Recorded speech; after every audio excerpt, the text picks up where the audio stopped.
Hi, what you're about to watch on this video is a portion of a webinar that I did in my private Amazon Facebook group.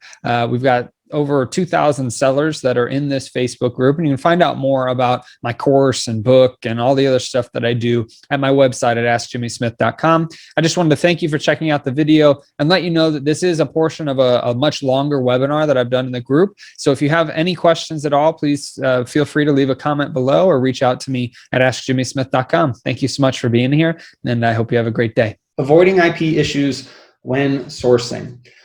Now, this is more of an art than a science, and I say that just because it requires a little bit of experience. It requires getting out there and buying stuff and trying to sell it. There's no way that I can say you have to do this one thing and it's going to all be great and you'll never get an IP problem.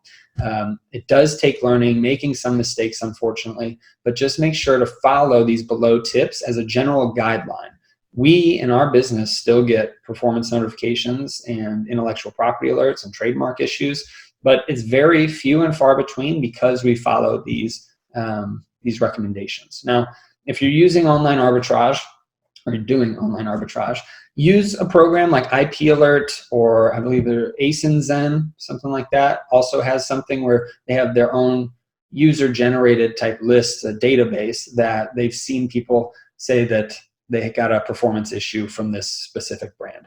We personally don't use it in our business, but it can help for those of you that want that extra reliability.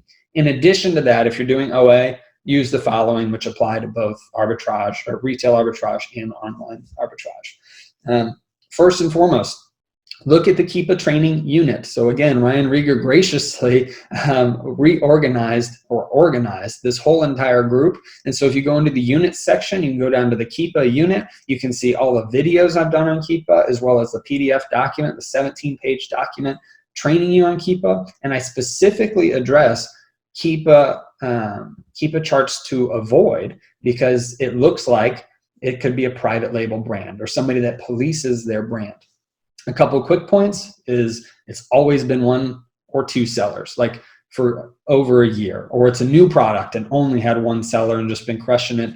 And it looks like the other things that I mentioned here below. The other thing too is if you have a bunch of sellers and then all of a sudden it drops down to one and stays at one, avoid that one like the plague, because most likely there were 15 or 20 sellers on it. The brand decided to come on or get some exclusive wholesale arrangement. And they said, all right, file all these claims, and everybody got a claim, got kicked off the listing. And then they kept their listing at that one seller for as long as possible. So those are the two main things you want to look for. One, long-term seller that's always been on it, or you got a bunch of people on it and then all of a sudden it dropped off. And I'm not talking like 3 or 4 people were on it and then they sold out. I'm talking like 15 or 10, and it's just a hard drop down to 1. Those are the things you want to look at. So look at the Keepa training unit. Look at the 4 videos, I believe, that I've done on Keepa, because some things have changed over the year, but that will help tremendously in avoiding issues for IP alerts or IP issues. Now, avoid brands that look like a private label product. And this is why I said it's more of an art than a science. It kind of has to pass a sniff test, in my opinion, because if you're looking for private label, or you're looking on store shelves, you can usually see something that has really fancy packaging that's up to date and kind of catches your eye. They typically will promote their social media heavily on their product. So on the back, it'll say, follow us on Twitter, on Instagram, on Facebook, etc. at these places. The next thing they're going to look at is they clearly care about their appearance. And that's generally why I put those first 2 things. They want to look cool, hip, trendy, whatever it is. It's going to be eye-catching, because on an Amazon listing, you're going to see products that just have a white background. And so it has to be a catching to the eye product. And then lastly, it's not a regional product, but it's also not a large brand. That's usually like, if you're looking at something, you can usually tell this looks like a big brand, but I've never heard of it, and it's not made in my town or near my town. So to me, that would be something I'd be a little bit more cautious of. Now, again, you would want to look at Keepa and see what Keepa looks like.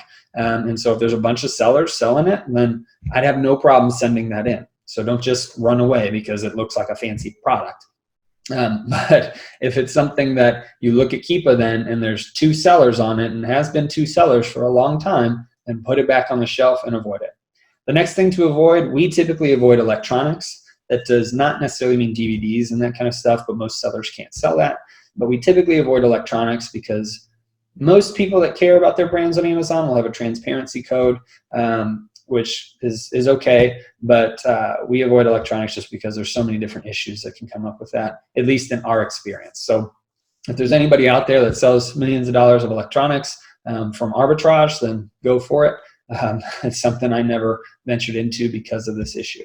And then the next thing is avoid huge brand names if you're worried, right? So Under Armour, Calvin Klein, the Nikes of the world, etc. We've sold Nikes, we've sold, not Under Armour, but we've sold Nikes and other big brands, but we're more comfortable with certain things based off Keepa. But for those of you that are really worried about this issue and aren't comfortable with the risk, avoid those huge brand names, because if they aren't policing their brand now, they could in the next year or two, as they, put together a team to figure out how to help their imaging on Amazon.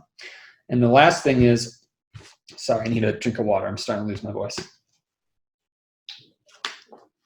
All right, the last thing is only buy from legitimate sources that have well-documented receipts. I put a list of some examples, and they might be legitimate sources, but they don't have well-documented receipts, and some of them aren't legitimate sources. So don't buy, in my opinion, if you're trying to avoid IP issues and you don't want to risk it, you don't want to risk a suspension, and you're trying to be extra cautious. People make tons of money doing this, by the way, but I'm answering this specific concern, okay? If you're trying to avoid IP issues when sourcing, don't buy from Marshalls, Ross, TJ Maxx, Burlington, Liquidation Centers. So let's talk about the first 4. So Marshalls, Ross, TJ Maxx, and Burlington. Those are just 4 examples of stores that I know of that their receipts are awful. They don't say anything specific about the product you're buying.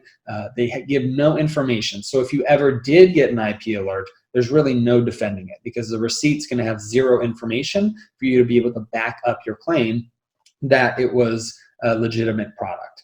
The other thing is typically those, I'm not sure if Burlington, but I'm pretty sure Marshalls, Ross, TJ Maxx, they'll buy liquidation lots, or they'll buy lots of things that may or may not make them an authorized distributor for those things. So we usually avoid those products or those places. The next thing is liquidation centers. So if there's a big discount outlet, that kind of stuff we avoid, because they could be getting pallets of stuff that's great, and also some things mixed in there that are fake. And it's not worth risking that. If you're buying from a big discount center, they're not going to be necessarily an approved distributor of that product, so you run the risk of a claim if something is incorrect. The next one is garage sales and Goodwill. It's kind of obvious. They're secondhand usually. Even if they look brand new or they're in their complete packaging, there's no receipts to back it up, and there's no authorized distributor either, so we avoid those places. So that's how we try to avoid IP issues when sourcing as best we can. And again, don't be worried about this a ton. If you send something in and you get a performance alert and you bought it from an authorized distributor, and I'm talking regional stores, local stores that are legitimate stores, not like reseller stores, but local brand stores, national stores, those are authorized distributors. So you can usually use the performance templates in the files section to help protect your account moving forward and help to get that removed, hopefully. And if not, it at least shows that you're caring about your account, and you've tried to get it removed and proven that it's from an authorized distributor with a receipt that has a description of the product.